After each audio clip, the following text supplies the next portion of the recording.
આસારામ વતી રજૂઆત કરવામાં આવી કે જોધપુર કોર્ટે આસારામને 6 મહિના માટેના જામીન આપ્યા છે। સુરત દુષ્કર્મ કેસમાં આસારામને 6 મહિનાના જામીન મળ્યા હોવાની વાત અત્યારે મળી રહી છે। બીમારીઓથી પીડિત બાપુ જે છે તેમને એ રાહત આપવામાં આવી છે। 11 વર્ષ 9 મહિના બાદ ફરી જેલની બહાર એ જોવા મળી શકે છે।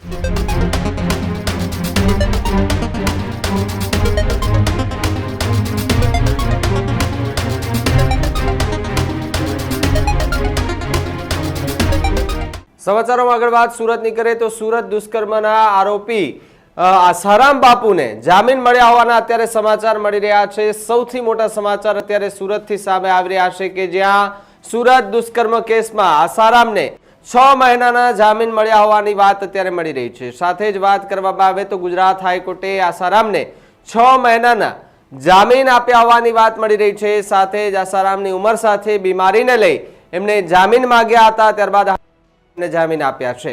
जोधपुर एचसीए जामीन आप्या होवाथी अलग स्टेन्ड न लई शके तेवी वात हाईकोर्ट द्वारा करवामां आवी।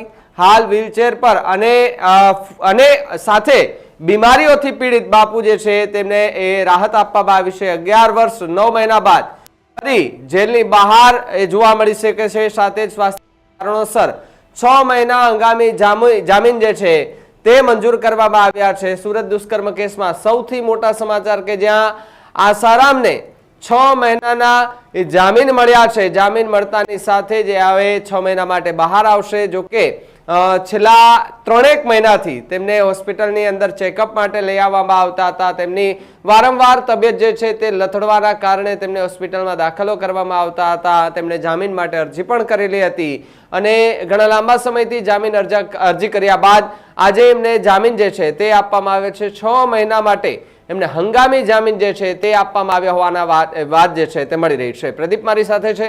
પ્રદીપ, જે રીતે ઘણા લાંબા સમયથી આસારામ ચર્ચામાં અને હવે એમને 6 મહિનાના હંગામી જામીન મળ્યા છે। ગુજરાત હાઈકોર્ટે 6 મહિનાના જામીન આપ્યા છે।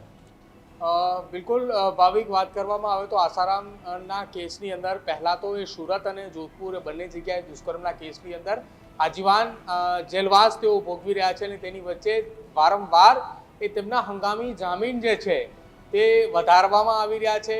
તેમના મેડિકલ ઇસ્યુના કારણે તેમને જામીન પર બહાર લાવવામાં આવ્યા હતા, ત્યારથી સતત એ તેમના જામીનની અંદર વધારો થઈ રહ્યો છે। સૌથી પહેલા સુરત અને જોધપુરના દુષ્કર્મ કેસમાં દોષિત આજીવન કેદની સજા ભોગવી રહેલા 86 વર્ષીય આસારામને ગુજરાત હાઈકોર્ટે 6 મહિનાના પહેલા રેગ્યુલર જામીન આપ્યા હતા અને ત્યારબાદ આસારામ વતી રજૂઆત કરવામાં આવી કે જોધપુર કોર્ટે આસારામને 6 મહિના માટેના જામીન આપ્યા છે। તે હૃદય સંબંધિત બીમારીને લઈને તેમને જામીન આપવામાં આવ્યા છે અને સારવાર મેળવવાનો હક છે। જો કે 6 મહિનામાં આપેલી અપીલની સુનાવણી આગળ ના વધે તો ફરીથી તેઓ જામીન અરજી મૂકી શકે છે। આ પ્રકારની વાત સામે આવી હતી, જેને લઈને ફરી એક વખત સુરત દુષ્કર્મ કેસની અંદર તેમને 6 મહિનાના જામીન એ મળી ચૂક્યા છે। જોધપુર હાઈકોર્ટે જામીન આપ્યા હોવાથી અલગ સ્ટેન્ડ ન લઈ શકાય આવું પણ સ્ટેટમેન્ટ ગુજરાત હાઈકોર્ટની અંદર થઈ ચૂક્યું છે। હવે અત્યાર સુધીની જો વાત કરવામાં આવે તો આ પરિસ્થિતિને ધ્યાને લઈને જ્યારથી આસારામની જેલ થઈ ત્યારથી લઈને તેમના કેસની અંદર જ્યારે ચુકાદો આવ્યો ત્યારથી અત્યાર સુધીમાં લગભગ અનેક વખત તેમને જામીન મળ્યા છે। જામીનમાં કેટલીક વખત તેમને એક્સટેન્શન પણ મળ્યા છે।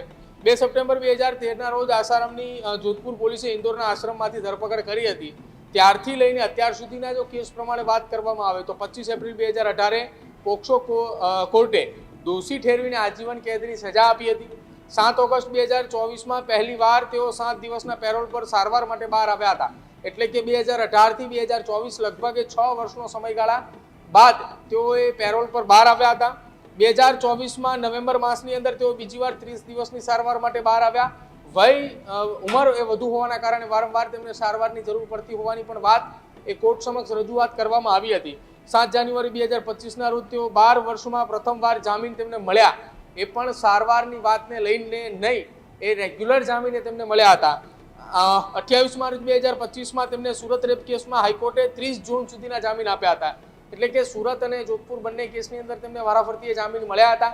જોકે હવે 3 સપ્ટેમ્બર 2025 ગુજરાત હાઈકોર્ટે આસારામના હંગામી જામીને વધાર્યા છે અને વારંવાર તેમના હંગામી જામીને વધારવામાં આવી રહ્યા છે। જોકે સામે પક્ષે જે ફરિયાદી છે તેમના તરફથી એ પ્રકારની કોઈ દલીલ અથવા તો ફરિયાદીને કોઈ પણ પ્રકારની હેરાનગતિ ન કરવામાં આવતી હોવાની પણ વાત સામે આવી છે કે કદાચિત તેના જ કારણે એ તેમના જામીન એ વધી રહ્યા છે।